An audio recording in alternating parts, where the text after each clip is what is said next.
Stockpiling food during World War II became a survival game every family was determined to win.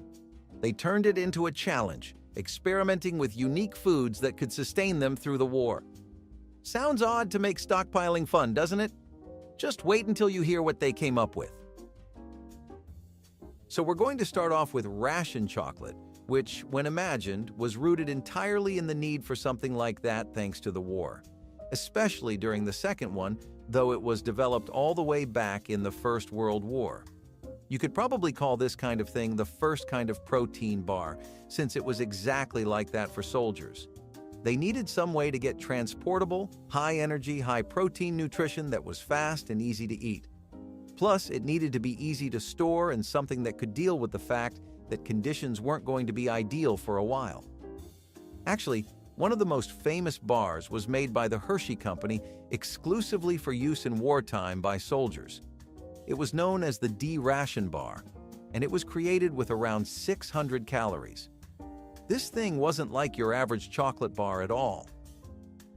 While the typical Dairy Milk or Kit Kat might start melting around a toasty 40 degrees Fahrenheit, this bar could withstand all kinds of extreme temperatures.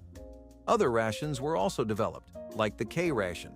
All of this wartime food was a way for soldiers to live on the battlefield properly and last. But it was also something the government gave away to the masses when they were struggling with the effects of the war. Despite how hard it was to get normal chocolate, it wasn't that uncommon to see people with ration chocolate in their homes, though it didn't taste as good either. So, the hard part about this entire stretch of American history was the massive toll it took on basic necessities that people have always had growing up in their life. Ever remember a time when mineral white sugar wasn't a reasonable purchase for you? Exactly. See, this is the kind of stuff that really gets to people, and when that happens, people find substitutes. One of the most revolutionary ones people ever found was molasses, which could work in the place of sugar in just about any culinary context. You could substitute these when you were baking a pie, making a filling, or putting together a wonderful tart. That was what you would typically make in better days, though of course wartime cooking was rarely ever that extravagant.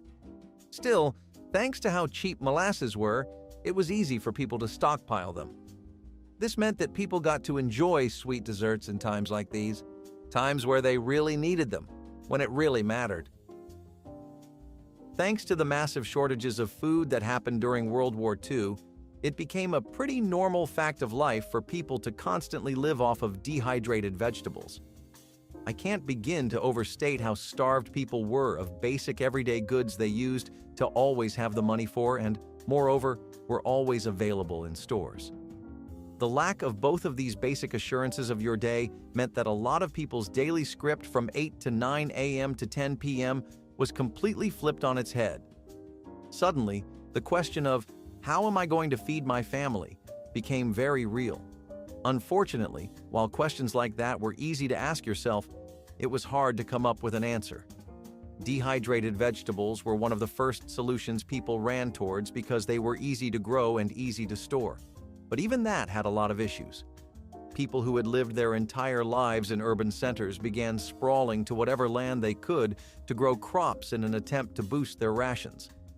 Naturally, they had no knowledge of it, and the country wasn't really doing the best agriculturally with all of its resources focused on the war effort.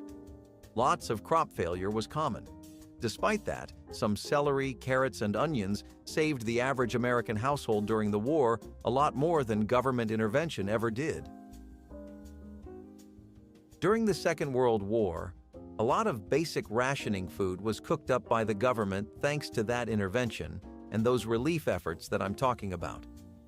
One of those was vegetable bouillon cubes, and they started to become extremely common ingredients. In the United States, food shortages during wartime were such weekly occurrences that people had pretty much accepted them as a fact of everyday life. Not that getting used to it mattered much, since hunger was still bad enough of a problem for people to get out into the streets and make as much noise as they could. Bouillon cubes were convenient and efficient and were pretty much in the same vein of food as ration chocolate was. All stuff like this actually went through the Office of Price Administration, and one of the most popular items they ever gave out was these cubes. They helped make broths and added loads of flavor to soup, and the government was, of course, quick to notice the fact that people had taken to mostly soups as far as everyday meals went. They were cheap, saved lots of space, were easy to carry around and even easier to cook, and the best part was they applied to every household. It wasn't like if you didn't have an oven, you couldn't use cubes. You could say the same for lots of things that were made popular during the war, for example, dried noodles. This was a staple that worked really well in many different places, thanks to the really long lifespan of dried noodles. They're also just as easy to store as bouillon cubes and pretty cost-efficient if you think about it. All it took to gather the ingredients to make stuff like this from scratch was a few cents. It helped people restore a sense of normalcy if you ask lots of food analysts and historians. People always were used to eating spaghetti and meatballs, noodles and pastas, dishes like that since they were teenagers. It helped people relive some of the days they were used to before the constant war efforts took over the scope of their everyday lives.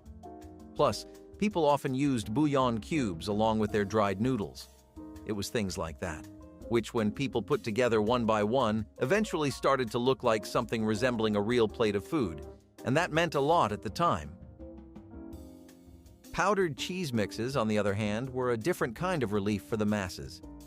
While basic everyday ingredients like vegetable cubes and dried noodles restored that nostalgia of eating a good hearty dinner when people came back home from work, they weren't exactly the kind of flavors people associated with being laid up in bed, all comfortable eating your favorite little snack. Cheese was always involved in most of the comfort food that ever got popular in America, but dairy and cheese in general became extremely hard for most people to even dare to think about getting. How could you afford to spend money on things like cheese when people have been eating lentils the next day and not even a big generous helping of them, like just scraps? That's the way most people were living. If you think I might be exaggerating it, then you have to understand, America had been put through the ringer a bit before the Second World War as well. The effects of the first still hadn't fully resolved. Brands like Kraft really made their name during this time too, because it was their macaroni and cheese mix, which first came out in 1937, that really made waves for people during this time. So we've gone over the greens people eat during times like this, as well as what they substitute in the place of regular food they no longer had access to. What about the most important part of American eating? Well, naturally, you can't have a United States without protein. Canned minced meat was the general solution everybody came up with in the face of the food shortage that everybody was facing. Protein simply became a non-factor in most people's day because the best, really good, and even slightly above average cuts of meat were always rationed away by the government for the use of soldiers. That left people to start eating things like necks, feet, tongues, and other parts of animals they hadn't ever used. Things like offal eating really became popular, and one thing that really helped alleviate the shortage was canned minced meat. Canned minced meat wasn't usually pre-seasoned, though some variants did come with a lot of generous seasoning, which made it easier to keep down too. However, they were also just a bit more expensive, and people were trying their best to keep costs down on the low. Plus, loads of people had already kept a store of basic seasonings and herbs to use for situations like this. Being cost-effective was a routine for the American public by that point. So, here's a ration that was actually heavily politically charged as well. What do you think happens when you introduce canned sauerkraut, a heavily German meal, in a time when anti-German sentiment is soaring sky-high in the hearts and minds of the people? Some think this was a deliberate attempt by the American government to sway public opinion towards the takes they wanted. Sort of a try at radicalizing them by reminding them who was responsible for their current state. To promote American unity, the government even tried to get people to start calling sauerkraut something entirely different. Now it was to be known as Liberty cabbage, and this was a way for them to take the parts of German culture that they liked while distancing people overall from the image of it that already existed. This was a European German meal, and that wasn't what they wanted it to look like because it was also a fantastic ration. Hence, you saw the term Liberty cabbage being plastered all over newspapers and ads, as well as packaging. If you asked me if I think rabbit is a fine dining experience or easily available enough that it would work towards relieving national hunger and food shortages, I'd lean towards the former. but the truth may surprise you. Canned rabbit was actually a massive part of the military ration effort for many countries, and our dear old America wasn't any different. After all, across the globe, one thing was true about rabbits. They were an extremely good source of lean meat, and more importantly, there was also a point to keeping a good amount of rabbits. They reproduced pretty quickly, and what you hear about them is grounded in reality. While that might be a slightly jarring thought to have about your food during the war, thinking like that was necessary. It meant that rabbits were really well suited to the kind of environment the war had created, and canned meats like corned beef and Spam were sometimes made entirely out of the lean meat of the various rabbits you could find on land. Hunting them for sustenance also became a popular thing once again, and a lot of people even began to learn to hunt as a result of wanting to provide for their family by at least being able to take advantage of the local game and wildlife. It was a free and tasty source of nutrition, and that wasn't something people were going to miss out on. When you hear about the way people lived in the war, you might sometimes hear about things like dried gnocchi, zucchini, or pasta. We just went over dried noodles, too. Stuff like that became just a bit more realistic to make regularly thanks to the resurgence of things like soy flour.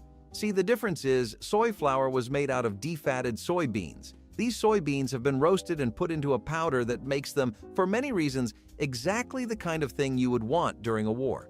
Exactly because they're really good in terms of how much fiber they have. Besides just that, they also have an incredible amount of iron, calcium, and vitamins. It was exactly this kind of everyday nutrition that people were missing in their day. It was also leading to people experiencing levels of illness that they never had before. Soy flour helped alleviate things like this because it meant that people could have a healthy source of flour that they could also use for all kinds of cooking. So besides just canned meat and the kinds of things people were out there hunting, there was also potted meat. What was potted meat? Good question, dear viewer. It's one I asked immediately, too. You actually make this by cooking some really well-grounded meat that was then repackaged, sealed, and sold in a jar or a can of fat and broth and jelly. Basically, it meant that people were able to get a long-lasting source of meat that could suit everyone's household. After all, not everyone was equipped and loaded with a fridge to work with. Not everyone had a basement that would get cold enough in the winters either. Stuff like potted meat, canned meat. All of this was essential because it applied to more or less everyone. Why was it called potted meat in specific, though? Well, when you would prepare this kind of meat, you would make a lot of use of a pot. It was common to put that meat into the pot and cover it with fat. Then you would seal it and preserve it. Things like these were how most families lived during the World War. During the Second World War, another hobby had been acquired by the mass public, and it was actually crucial at keeping them alive.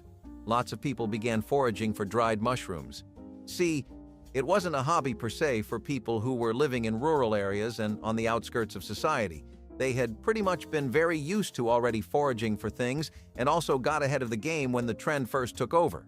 People foraged for all kinds of reasons, but the chief one among everyone's list was always that it was free.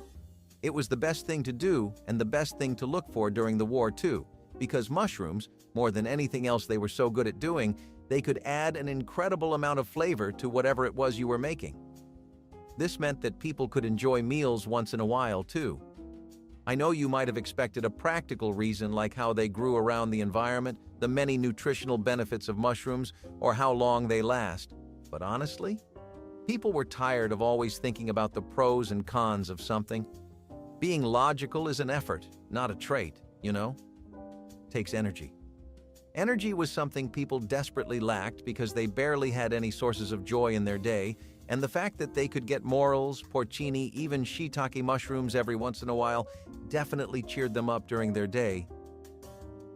Powdered malt, on the other hand, was something that also gave people another shot at making the things they used for comfort. People used powdered malt in baking and for making drinks at home, which was a pretty treasured source of that energy I was just talking about. You should never underestimate the importance of a good drink, especially because it's so good at lifting your mood up. Powdered malt also worked as a fantastic substitute for sugar, since that was pretty much rationed heavily throughout the war. Bakers either went out of business if they couldn't access it, or they relied entirely on powdered malt to keep themselves going. After all, what's a dessert without a sweetener? Malt extracts had things like glucose and maltose, which were pretty much the entire point of sugar to begin with. They were also helpful in keeping the ingredients you did have last longer. If you were starting to run just a bit low on your supply of molasses, then you would go for powdered malt, which was also easily available. Another powdered mix that got really popular was all the kinds of lemonade mixes that started popping out during this stretch of the 20th century too. By 1927, you had the first ever Kool-Aid, courtesy of Edwin Perkins. It didn't really get widespread appeal until the war, since it was right during this time that it became a part of those food relief campaigns. Even by the company itself, it was always marketed as one of the cheapest drinks you could get. Plus, toddlers were massive suckers for those colorful packets they always had on display at stores. If you want to go a bit further than the conventional, then you have a lot of local lemonade brand mixes to look forward to as well. There were all kinds of people who were attempting their best to try to get more vitamin C because the Dust Bowl had also happened shortly before the Second War. Combined with how poorly people were living, it meant that skin issues were pretty much a regular fact of life for people. Sorghum syrup had 3 great uses during the war that the United States had actively participated in. It was something the government could rely on both for the people of America and the country's soldiers. So it became a key player just off of that alone. Secondly, most areas already had a knack for sorghum, and it was the more affordable option for a lot of different regions. This was thanks to most places producing their own sorghum, and that's why the disruption in the global supply chain hadn't really affected sorghum production too badly. That's a factor that lots of people don't talk about enough, but supplies for the entire world had become low everywhere by this point. Sorghum was a great alternative to sugar, molasses, and malts, and it helped to keep some of this in store as well. Sorghum also had a bit of magnesium, but it was a really good source of iron. It was also a wonderful sweetener, and this was actually a part of an overall bigger movement. For the first time in a while, the mainstream masses were delving into the culture that was out there in America. Sorghum syrup was a niche part of American syrups, for example, but in folk traditions, it's always been wildly popular. The war was just the first time the general public explored those traditions. Speaking of good replacements, canned chicory roots were a really good substitute for sweet coffee, since the lack of sugar meant that most people focused on preserving their sugar rather than spending it on tea for its herbal pros or the benefits of caffeine, and because most people wanted to sleep the days away, people stopped drinking it as much. Plus, disruptions in the global and domestic supply of coffee thanks to the war made sure that there was ample enough room in people's everyday lives for canned chicory roots. Coffee was still a big part of daily life for lots of Americans. Don't get me wrong. It was just as necessary as anything else, but people just couldn't be wasting their sugar on it. They still needed it in some shape or form, though, and the rations on coffee put in place by the government weren't helpful. Between the 30s and 40s, coffee's price went up badly too. Combined with the sugar, it just meant that it was too expensive of a cost to make a cup of joe. Canned chicory roots were able to take advantage of this by almost perfectly imitating the feeling of coffee, being a local substitute, and being pretty inexpensive. Now, this might surprise you, but powdered gelatin was genuinely also popular during the Second World War. This was essentially entirely due to the restriction on meats and fats and how gelatin was used as a substitute in those scenarios. See, people needed fillers in their dishes badly, and gelatin just happened to be a really good one. You could also not cut too deeply into your dairy or meat reserves if you were relying on gelatin. A low-cost and stable product was perfect for the kind of life people were living during the war, and powdered gelatin was cheap too. People had also really begun relying on foraging and growing their own fruits, and a big way to make them taste and feel better as well as become heavier as a meal was to mix in gelatins and make salads out of them. Plus, fruit-flavored gelatin had also become really popular. Most families would try to make use of canned fruits too. It helped to put a bunch of really cheap and low-cost ingredients together for a fulfilling meal, rather than focusing too heavily on exhausting one ingredient and making it the centerpiece of your entire meal. What germ was one of the best parts of the entire kernel of wheat in general? It was that embryo that was loaded with all kinds of nutrients, and neither the people nor the government was going to miss that opportunity. They popularized it as one of the most highly nutritional foods you could get your hands on during the war, especially because of it being a source of rare vitamins like E. Wartime usage meant that there was an extreme amount of use for germ. But how were people using it? Well, lots of wartime recipes that would instead call for flour, or carbs like bread, would instead use wheat germ. Lots of people managed to make enough granola to run around one household at least with a good supply of wheat germ. It also helped lots of people bake things they otherwise couldn't. One of the better parts of being able to cook different kinds of things like that is that people started to remember that cooking was also a hobby for them, a way to let some steam out and take the edge off. Plus, wheat germ was also really good at giving you some much-needed protein, which was something people wanted to be putting in their diets as much as they regularly could, to be honest. Turnip greens were also really helpful because they meant that you could get basic things like brine and other kinds of vegetable-based dishes when you really didn't want to spend resources on anything else. Sometimes it helps to save the little bits of ham and meat, the scraps and leftovers, for when you may really end up needing it later. In times like that, it meant that people barely had anything to eat, and turnips really helped. Turnips were one of the best kinds of leafy greens for the American diet during the Second World War because you could can them, you could pickle them, you could transport them easily, and you could also bake them. If you didn't have access to any kind of oven or couldn't afford one either, then you could also make use of turnips by simply boiling them. You could serve them with mashed potatoes and honestly make a pretty decent meal out of it too. Plus, they were really popular to use during the victory gardens that had started popping up during the wartime in people's backyards. Being able to grow your own produce was a milestone achievement for the American people in times like this, and it meant that they could get a steady supply of things like turnips, at least. Canned coconut milk was also really one of the best kinds of things you could ever get. Whether you wanted to use it for baking, for making savory dishes, or just salvaging that bread pudding, it was one of the most convenient things people had access to. Canned coconut milk was also a side effect of all the different kinds of trade opportunities that were opening up for America thanks to their new prospects with the Pacific at the time. You know, despite what the war period would have you believe, loving thy neighbor is still the best way to live. Also, canned coconut milk was a fantastic alternative to the use of dairy, which was something people were really desperately trying to avoid. Along with germ and turnips, it made up the bulk of the basic kinds of things people were eating throughout this rough period.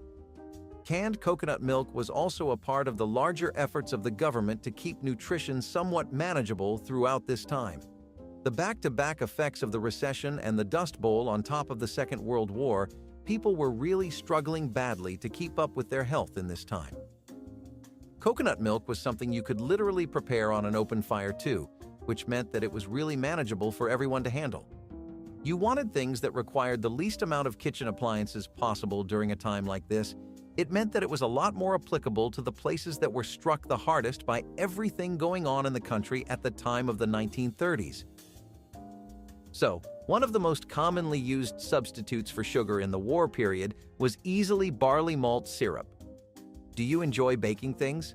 Maybe you like whipping up the odd batch of bread and cookies together, or maybe you like some other stuff people do with sugar.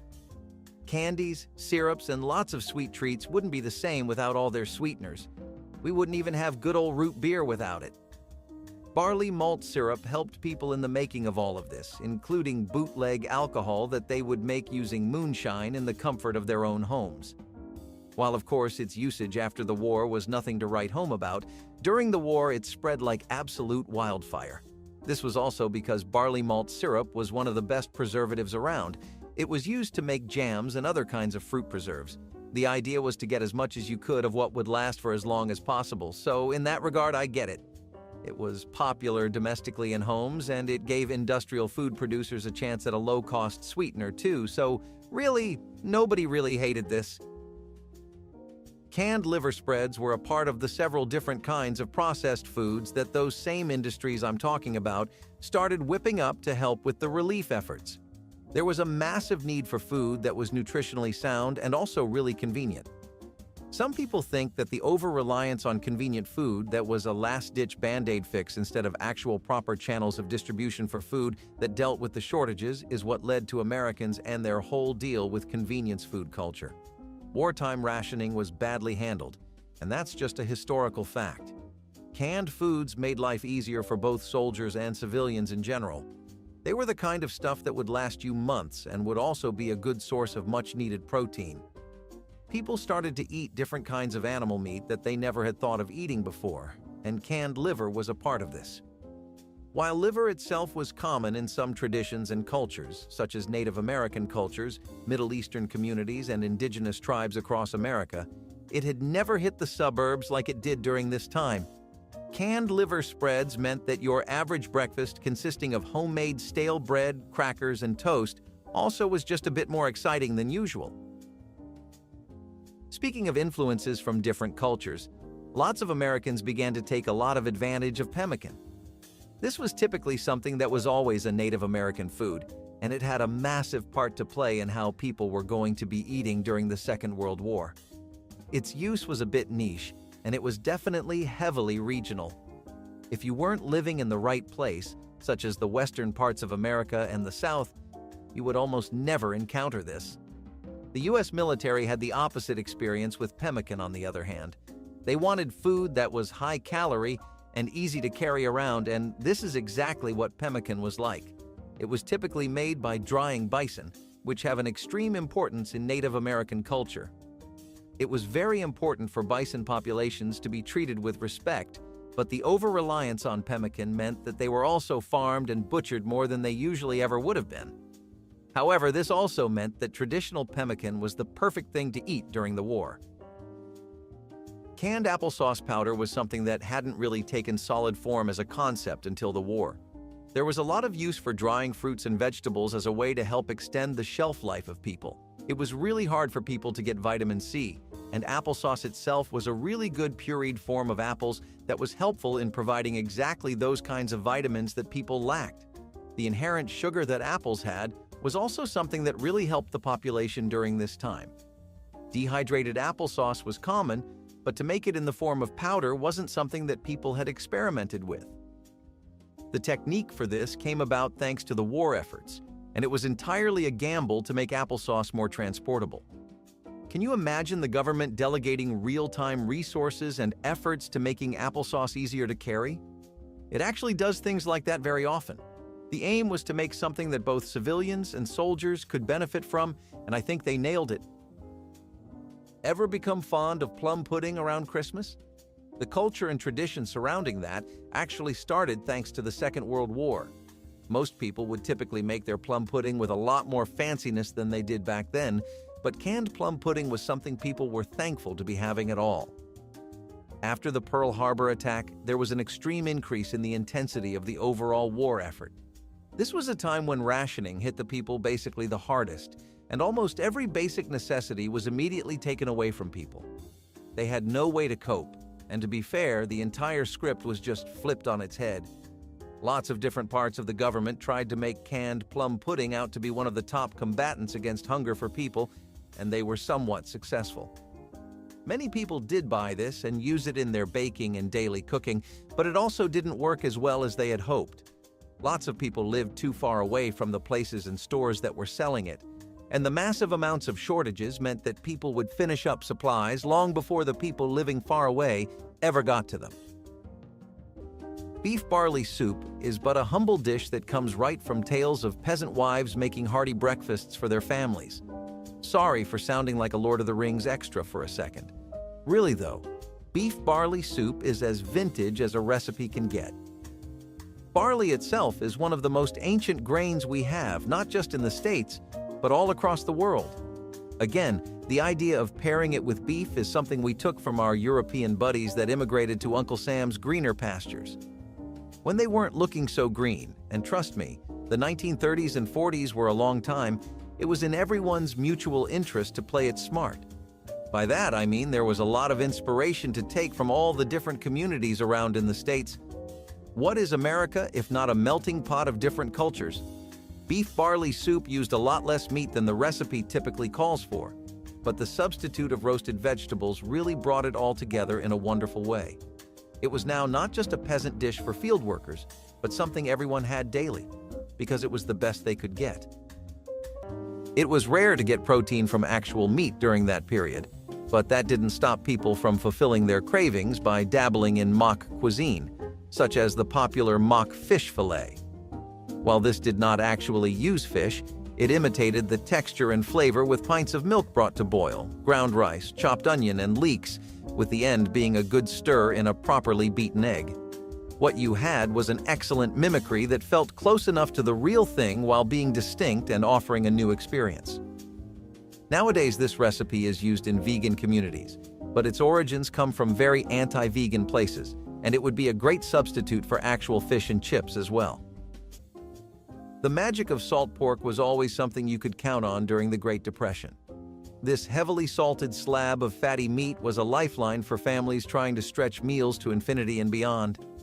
Refrigeration was a luxury for many, and salt pork's long shelf life made it an indispensable pantry item. Salt pork wasn't just a food, it was an ingredient, a seasoning, and sometimes a main course. It flavored beans, greens, and soups, enough to give even the simplest dishes a little indulgence. When we were leaner, we'd fry up a small piece of salt pork and use the rendered fat to cook everything else. The result? A meal that had the feel of more meat than it actually had. However, it wasn't all plain sailing. The salt pork was so salty that it often had to be soaked or boiled before eating. It was affordable, versatile, and practically indestructible, a trifecta of survival during tough times. Salt pork is much more likely to appear in gourmet kitchens than in emergency pantries today. But back then, it was a salty superhero, rescuing countless Depression-era meals from bland oblivion. Spam and eggs was a classic during World War II when Spam was not only dirt cheap, but also readily available everywhere. Spam's reputation as one of the heartiest, affordable, and long-lasting meat products made it a perfect fit for the tough times. Plus, its delicious taste spoke for itself. I mean, imagine a salty, processed meat block nestled next to a sunny-side-up egg. It's a match made in, wartime necessity. It originated during the Great Depression era, but World War II is when it became a hit around the globe. Now, let's be honest, it's not exactly gourmet. Spam continued to be popular in the post-war era and became a staple in most American households. While Spam is still around today, it's no longer the breakfast star it once was. Split pea soup was always something that we enjoyed greatly, mostly thanks to our European neighbors in the States. They didn't become a nationwide sensation until the Depression and World War II hit, though. That entire period actually saw an insane spike in the general perception of beans, peas, and lentils. Basically, anything that was vaguely similar to that was suddenly God's greatest gift to Earth. This doesn't just have to do with the times being hard and there being a massive war going on either. It has to do, again, with some age-old state-backed peer pressure. A lot of people were lost in the face of rations and surpluses that just didn't make the cut or last very long. The tensions with the government were extraordinarily high, especially with a lot of people just being tired of the war effort. The government of the United States of America decided to encourage people to cultivate some new hobbies in these trying times. One of those happens to be foraging, and it was just as convenient as it sounds. Free food that you can gather right from nature itself, that no one has to pay for? You can definitely see why something like that went mainstream. Bubble and Squeak was something that completely fit the situations most people would find themselves in during the war, because this dish is all about the leftovers. Usually, Sunday dinner's leftovers would be used in a bubble and Squeak to make sure nothing went to waste. Plus, people would definitely take that sentiment to heart when it came to holiday dinners where there were enough things left to constitute at least 2 or 3 meals the next day. Usually, this dish is made with potatoes and cabbage and is fried, so it goes properly and amazingly with some potato flotties or other items on the list. Maybe you can take a note from people's books the next time you think you have nothing to eat, but plenty of things still left. Hominy was a humble kitchen staple during the Great Depression, and it stretched far and wide. Hominy puffed up into soft, chewy nuggets made by soaking dried corn kernels in lye. Yes, lye. and as versatile as they were filling. Hominy may not have been glamorous, but it did the job. Hominy made its way into soups, casseroles, and even as a side dish fried. A texture party, it gave simple meals a satisfying chew. It became the base for Southern favorites like grits for those who could afford a little extra seasoning. It was a hearty, starchy savior on lean days for everyone else. Hominy was often prepared in large batches, which they dried and stored for future use. This wasn't just food, it was an investment for the long term, so you wouldn't go hungry. Making hominy wasn't exactly convenient, but it was worth it when food supplies were low. Hominy is still a staple in some cuisines, but it's long since faded from everyday American tables. But for those who lived through the Great Depression, this unassuming corn product was a lifeline. And once again, necessity is the mother of culinary invention. So, Jellied Consomme is a clear soup set in gelatin. It is made from richly flavored stock or broth that has been clarified, which is a process that uses egg whites to remove fat. So not only does it taste good, but it's healthy too. It's like someone decided to turn soup into a science experiment. This strange soup originated in the UK and has many variations, including double consomme, which is basically the same recipe with twice the amount of meat used. This dish was all the rage back in the day, probably because people thought it looked fancy. But let's be real, it's more like a horror movie prop than a food. Can you imagine slurping up that wobbly, gelatinous broth? I'm not sure my stomach could handle it. And that's probably the reason why we don't see this one on our dinner tables anymore. You'll see a lot of main ingredients being replaced with affordable and convenient substitutes here. It was just how you did things back then. People weren't exactly living the picture of fine dining back then. Scalloped potatoes and chopped picnic casseroles were recipes that really stuck true to that entire concept. So scalloped potatoes have been a favorite all over the States, and that only became more true during the war, but what about those casseroles? Well, normally this is just what you would call a leftover casserole. That's literally what it was, since a lot of people just used the recipe as a way to get rid of leftovers, which is also why it didn't see a lot of use back when things were okay. Skip to the 40s though, and you'll see nothing but praise for this dish. The concept here is a dish that's ready to eat right out of the fridge. Stale bread, crackers, canned meats like Spam, bits of sausages, and anything that could count as leftovers worked. Sometimes neither the scalloped potatoes nor the casserole was substantial enough on its own to fill a family. Put two and two together, and you have the closest thing to a picnic that you could get back then. If people can make an entire fake fish fillet and still be pretty satisfied with it, then other meaty wonders like liver definitely are not too far off the horizon, and chopped liver substitute would eventually prove that right. Something that became incredibly popular in the war-torn landscape of America because all it took was some onions, green lentils, walnuts, and salt and pepper. You had to make a paste out of it to get the texture of chopped liver down, and in terms of taste, this was a completely new experience, yet a significantly cheaper and easier one. It was much easier to get ingredients like these than good quality liver back then, and a lot of citizens stuck with this recipe even after the dust settled because they liked how healthy of an alternative it was. Hardtack, also known as the cracker that could survive the apocalypse, was a Depression-era favorite for those wanting to stockpile something that wouldn't spoil. It was a rock-hard biscuit made of nothing but flour, water, maybe a pinch of salt.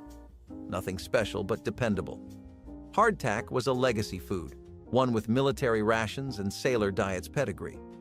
It was a Depression-era hit because families could stash it in pantries without fear of spoilage. Plain, it was like gnawing on a brick. It was almost edible, but softened with soup, milk, or coffee, it became almost edible. Emphasis on almost. Hardtack was bland, but there was something charming about it. It was cheap, easy to make, and incredibly filling.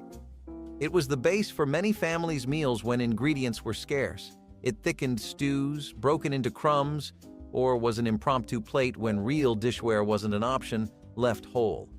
Today, hardtack is more of a historical curiosity than a pantry must-have.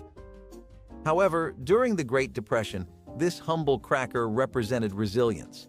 It wasn't fancy or flavorful, but it kept people going when times were tough, and that's what mattered. Liverwurst and onion sandwiches were once a lunchtime favorite. Liverwurst or liver sausage is a kind of sausage made from liver, so it was the perfect meal for when no part of the animal could go to waste. There were very limited meats available during the World Wars, and people had to use whatever they could find, including livers and hearts. Liverwurst was often spread thickly on rye bread and topped with thinly sliced onions. This sandwich was very popular in Europe and different parts of South America, such as Argentina and Chile. I don't know about you, but the combination of iron-rich liver and pungent onion doesn't sit right with me. It was like a flavor explosion in your mouth, but not in a good way. I'm pretty sure this sandwich was invented as a punishment, but people really had to make do with whatever they could find back in the day, and this dish was just a result of that experiment. I'm going to have to go back to talking about how much we've borrowed from our British friends over in the United Kingdom. Bubble and Squeak is quintessential British food after all. It was pretty genius too. This shares a theme with the picnic casseroles we just discussed because both were phenomenal ways to repurpose your leftovers. A lot of these dishes were powerhouses made exclusively out of stuff that was either left behind or simply was about to go bad. The earliest mention of Bubble and Squeak is in the 1700s, and that's just a pretty bare-bones meat and cabbage dish. Over time, it was adapted to the current situation, and meatless versions were made popular. These ones just prioritized using potatoes and vegetables, basically anything high in fiber. The reason you'd want that is because it'd keep you full for longer, which was always a godsend during the war. The potatoes would work as a binding agent. The leftover vegetables were chopped and mixed in for nutrition, and if you got super lucky, some corned beef or bacon would work really well for flavor. As far as the culture goes, Bubble and Squeak really emphasized the mentality of wasting absolutely nothing. Despite how humble the recipe is, it's definitely something that brought comfort to a lot of families. War or no war, who can say some mashed potatoes and greens haven't cheered them up at some point? Mock cuisine in general really saw its heyday during the harsh times of rationing, especially with all the things that were famously eaten before times got so bad, like brain. People wanted more of their favorites, even if they had to compromise in some way, and things like mock brains would become really popular as a result. Known for being quite heavy on the seasoning and being laced with fat, they incorporated basic spices like hickory smoke, paprika, and garlic. People would typically have it with a tomato sauce if they could spare the ingredients, and it definitely scratched that itch that lots of US meat lovers were having around the nation. Kraut juice. It's just what it sounds like. During the Great Depression, fermented cabbage brine was a go-to pantry item, prized for its versatility and surprising nutritional benefits. It was a byproduct of sauerkraut making, and wasting it was out of the question. Straight down the throat for its purported health benefits as a cooking liquid for soups and stews, or even as a splash to bland foods to add flavor. Basically, it was the Depression-era version of an electrolyte drink, thought to help digestion and keep people going when fresh produce was scarce. But the taste was divisive. You either loved it or learned to tolerate it. Kraut juice had its good points too. It was cheap, it kept forever, and it was surprisingly rich in vitamins and probiotics. It was a lifeline in a jar for families with limited resources. Kraut juice has faded from the household staple, but it hasn't gone away altogether. Some old-school recipes still use it, and occasionally it's sipped as a health tonic. For the people who lived through the Great Depression, Kraut juice wasn't a health trend. It was a necessity. It wasn't glamorous, but it worked, one briny sip at a time. Meatloaf. Who doesn't love this classic comfort food?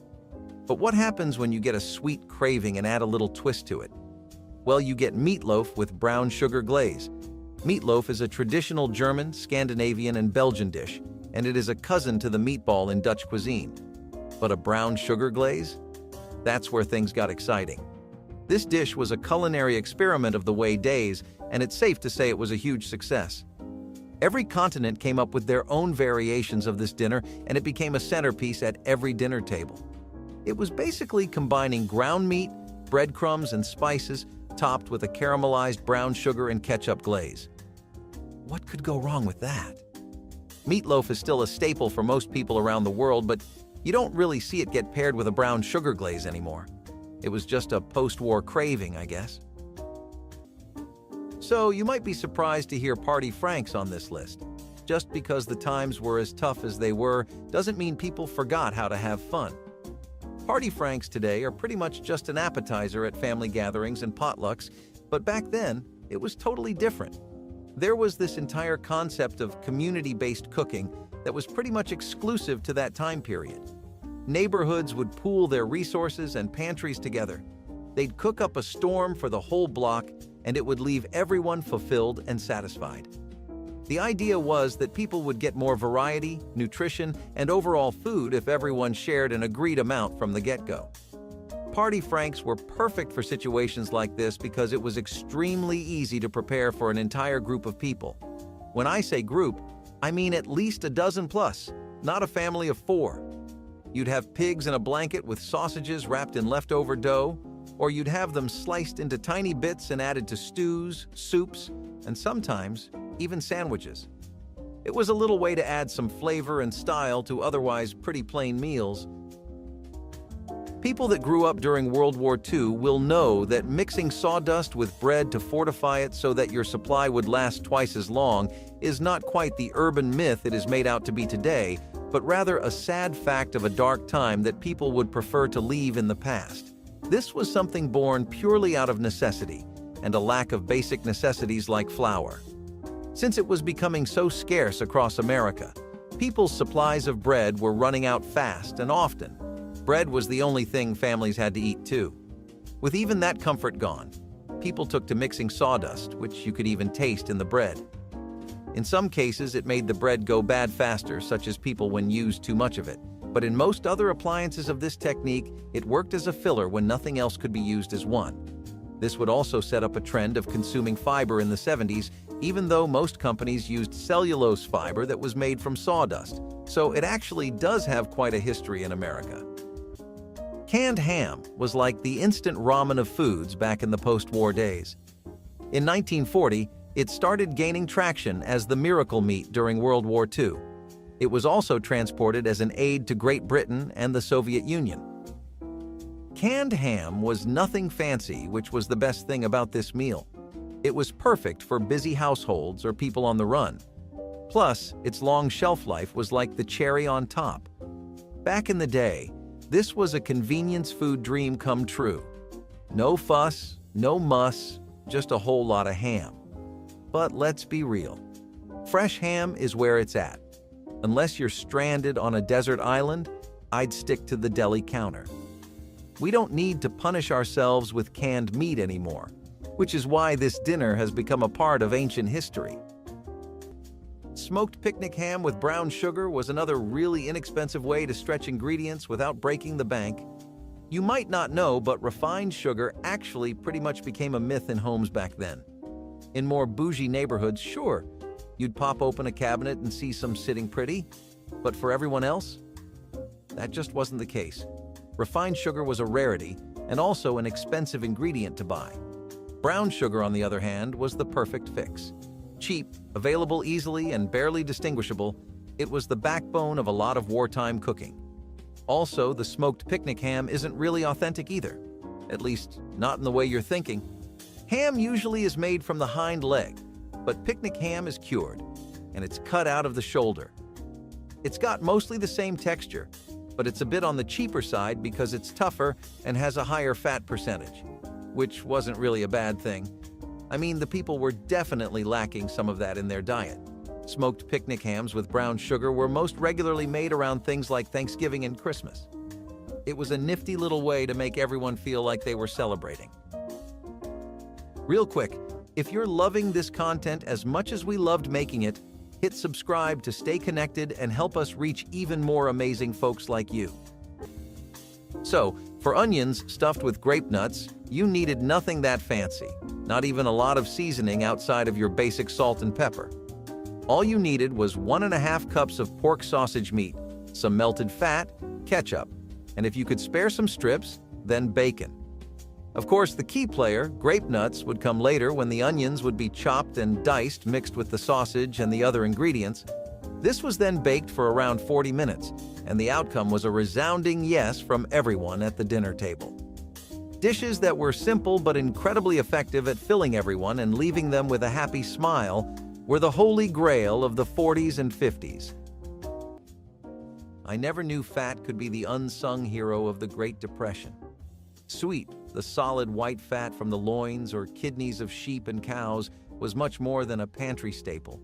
It was a survival tool.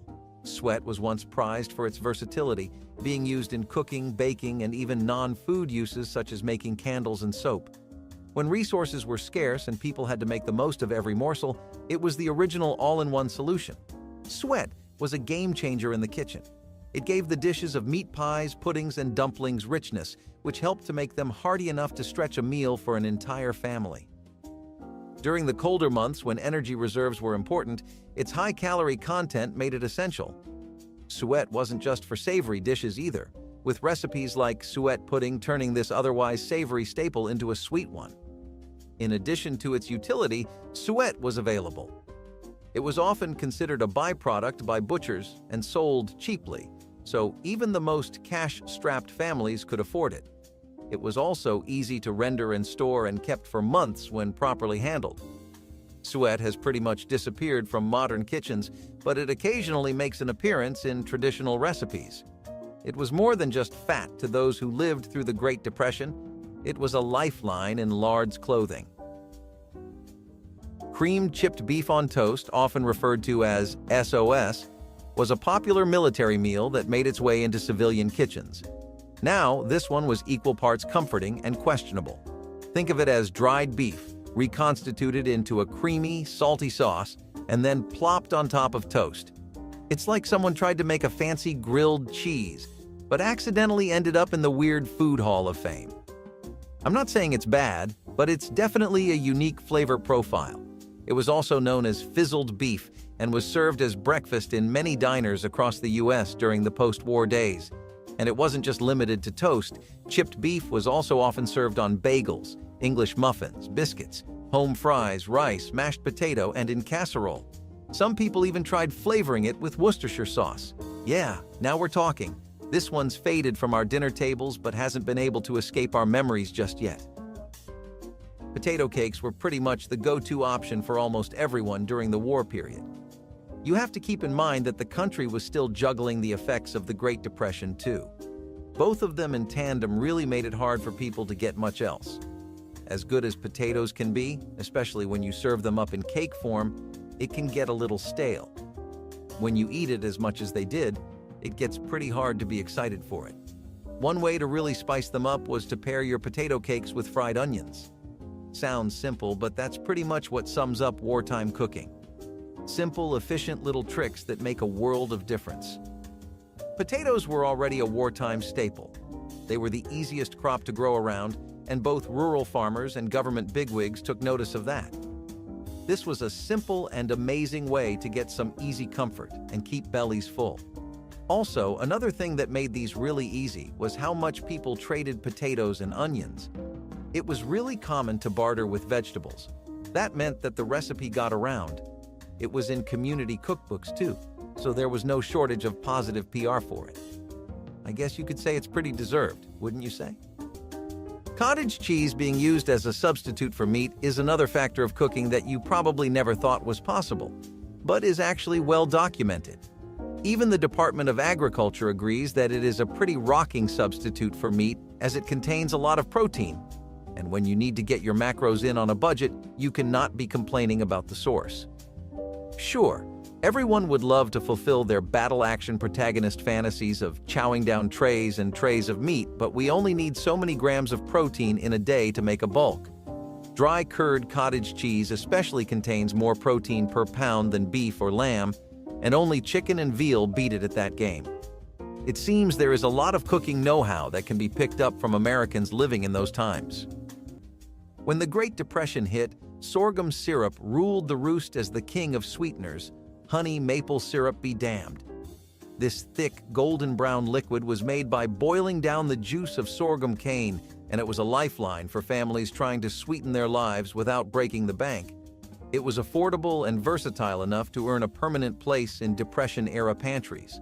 Sorghum syrup was not just a sweetener.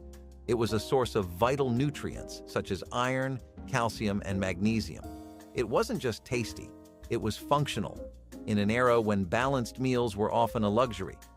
Sorghum on a biscuit, cornbread, or oatmeal could make a meager breakfast something special. It even made its way into sauces, marinades, baked goods, and even into ice cream. Sorghum syrup production was a community affair. During harvest time, people gathered in entire neighborhoods to crush sorghum stalks and boil the juice into syrup. It was labor-intensive, but it was also social, and it forged bonds even in the darkest of times. Back then, it wasn't about foodie trends, but today, sorghum syrup is experiencing a small renaissance in the culinary world. It was about survival, resourcefulness, and getting as much goodness as we could out of the land. Sorghum syrup wasn't just a treat for Depression-era families. It was a symbol of sweetness that endured in hard times. While we're on the topic of ham, this next dish added a fruity twist to it. Yep, we're talking about ham and banana hollandaise. Sweet banana, salty ham, and rich, creamy hollandaise sauce. Some might call it adventurous, others might call it a crime against food. This dish made a lot of buzz in the 1970s, and bananas have never appeared more out of their element ever since. It was featured in McCall's Great American Recipe Card collection in 1973 and took the world by storm due to its uniqueness. The hollandaise was a creamy sauce, first born in France and was originally known as sauce Isigny, named after a small town in Normandy famous for its butter and cream. This dish really proves that in a time of desperation, anyone will eat anything. But hey, at least it was memorable. Scrambled eggs had a massive makeover during the World War. It was a lot more common to add chopped parsley and chives to them rather than bacon and hash browns. Rationing efforts meant that a lot of basic ingredients were amiss, not just meat. While people were fighting over scraps of bacon, the sudden egg shortage really took them by surprise. Eggs were a pretty common breakfast, which I think is true of anywhere in the world. They were also a wonderful source of protein, so I'm sure you can figure out why the government wanted all the eggs to themselves. Dried, powdered eggs supplemented with water were used instead. You'd use the water and whisk them until they'd reach something that still resembled the texture of a fresh egg. Then, if you could afford to, you'd use some powdered milk to further make it resemble your typical plate of scrambled eggs. That raised another concern, which was, well, the powdered eggs are running out too fast. The solution people came up with at that point was to use fillers like vegetables, the parsley and chives, to fatten the egg up a bit. Make it a bit more substantial, you know? I have to say, I think they did a pretty clean job with it. Ever thought you would have a cassie with no meat in it? An economy loaf is just that, and we could not have named it better if you put a gun to our head. Using potatoes, peas, flour, eggs, and some basic seasoning, this was a loaf made entirely of alternatives to meat, so for vegans, it is a recipe to keep in